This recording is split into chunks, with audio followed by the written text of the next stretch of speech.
to M-Stream. Ating pag-usapan ng ilan sa mga naglalaki ang halimaw na nakita natin sa palabas na Stranger Things. Sagutin natin yan ka-streamers. Mauna na dyan ang D'Artagnan. Ito ay isa sa mga kauri ng Demogorgons na mas maliit. Ito yung nahuli ni Will. At sa second season, utay-utay itong lumaki.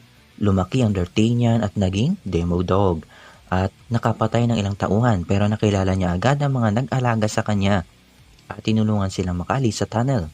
Isunod na natin dyan ang mga Demodogs. Ito yung third stage ng Demogorgons. May kita natin ang pagkakapareho niya sa isang aso at ang pangalang Demodogs ay siyang binigay din ni Will. Kasunod na dyan ang Flayed. Ito yung ilan sa mga tao na nakontrol ng Mind Flayer para silang mga zombie na inaalay ang sarili nila para sa Mind Flayer. Siyempre, nariyan din ang mga Demogorgon. Sila lang naman yung ilan sa mga nakalaban simula Season 1. Isa siyang humanoid creature na may malaking bunganga na maraming ngipin sa muka.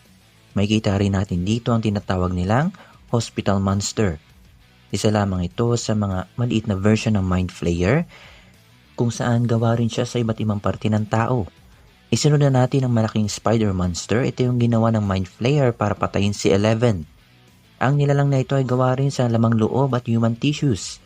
May mahabang paa at dila at mga galamay. Siyempre ating pansinin naman ang ating top tier na Mind Flayer. Ang pag-uusapan lamang ay pinakamabagsik sa kanila. Wala na mga katalo sa Mind Flayer. Siya rin yung pinakamalaking kalaban sa series na ito at siya rin naghahari sa dimensyon na tinatawag na Upside Down.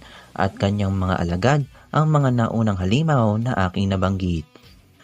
Ano kaya sa tingin nyo ang masasabi nyo sa ating pinag-usapan? Comment ka lang dyan sa baba.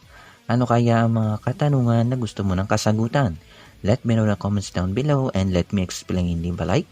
Subscribe my channel, push that bell, itong M-Stream. Thanks for watching.